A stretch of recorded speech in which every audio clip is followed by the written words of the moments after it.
Hi everybody, welcome. My name's Ryan, and today we're going to be talking about the Lac Operon. So a few quick things to get started. We're going to be talking about what is the Lac Operon and what's the importance of it. So essentially, the Lac Operon are a set of related genes that are called housekeeping genes.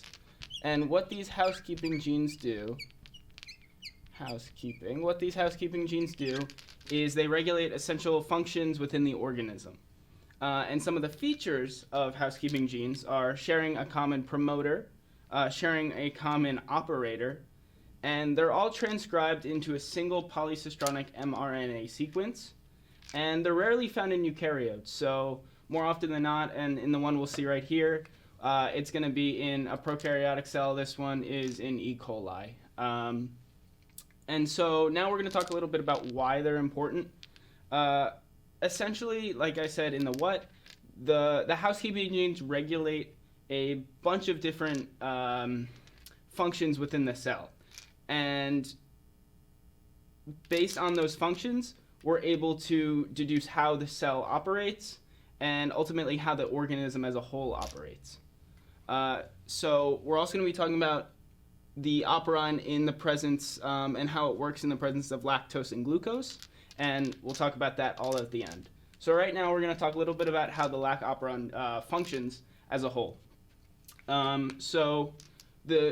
There's about 6 or so things, different pieces that you need to look out for. We're going to start off with the promoter, the P-Lac-I+. I'm going to omit the I, just as omit the plus, just as in something easier to say. But these do all have a plus, and when you talk about it more in depth, you're going to be changing those to minuses. But for the basics, we're just going to talk about P-Lac-I. So what P-Lac-I is, it's basically a promoter. And so this promoter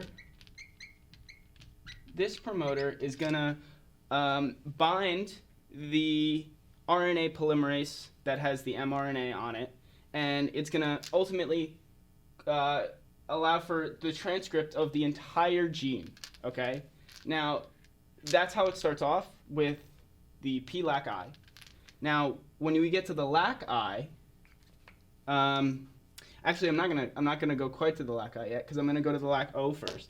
The Lac-O is the operator, and this binds the Lac Repressor. So operator, and this binds the Lac Repressor. Now, what the Lac Repressor does is it stops the RNA polymerase from going across the Lac Operon and transcripting these genes across. So it's going to stop right here. Okay, and now what we're going to talk about are the structural genes at the end. And because these all have important functions, it's why the RNA wants to get across the whole Lac Operon. So the Lac-Z is they call it the beta-galactosidase operon area. And so I'm going to write that down. Beta-galactosidase. And what that does is it takes lactose and it creates glucose and galactose, and then it also takes lactose and it catalytically changes that into allolactose. And we'll see allolactose. It'll be very important for us as we go on. But that's basically what beta-galactosidase does when the Lac Operon is expressed. It creates beta-galactosidase, which does those functions. And now we're going to talk about Lac-Y, which is permease. So permease. Sorry for my handwriting. So what permease does, it takes the allolactose that was transferred from beta-galactosidase from lactose to allolactose. It takes that allolactose and transports it into the cell. Excuse me. So that's really all it does. Now we're going to talk about the last one, which is transacetylase.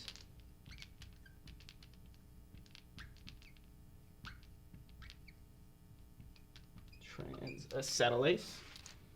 All right, and that's Lac A.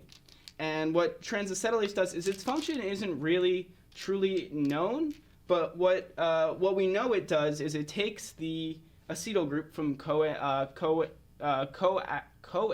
A, coactivation enzyme A, and it transfers it onto the beta-galactosidase.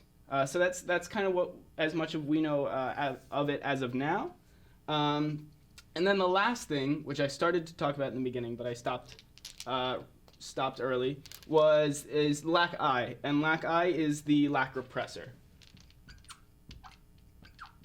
And so this transitions us nicely into talking about what we're going to do here, because what the Lac Repressor does is it negatively controls the binding of RNA polymerase onto the promoter, and that's caused by the Lac Repressor attaching to the operator and causing a change in Lac I. And so essentially what we have is this whole beginning part up until the shaded part is the regulatory gene itself. This marker isn't complying, but it's okay. Regulatory gene, and what is after it is the actual Lac Operon. All right, so what we're able to see is that when the Lac Repressor binds onto the operator, Lac O, it causes a change in Lac I, which then prevents mRNA from being able to bind to the promoter. So we can imagine that when the repressor is not on Lac O, the mRNA is allowed to bind and to go on and make a transcript of the entire sequence. So we're going to talk quickly about the states now, because this is important, and you're going to talk about it a little in the terms of how this gets expressed, how it doesn't get expressed. So we're going to talk lactose first, and we're going to talk about the absence of lactose. Now, when we're in the absence of lactose, we have the Lac Repressor bound onto Lac O, and as a result, the RNA polymerase is not bound. So we talked about that a little bit before. That's when there is no lactose around.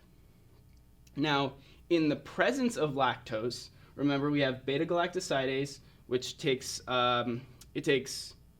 glucose and it takes lactose and turns it to glucose and galactose, and it also turns it into allolactose. So when there is lactose around now, we have the beta-galactosidase turns it into allolactose. And basically what that does is it binds in the pocket of the Lac Repressor. So if we imagine the Lac Repressor as a little Tetris piece, I guess, basically that's the Lac Repressor. And what we have is the allolactose that binds in this block here. And so I can fill in the other one as well.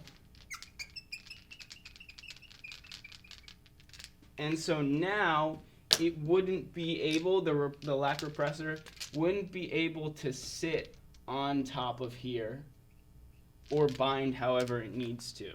And so that is not allowed to happen when we have allolactose in around.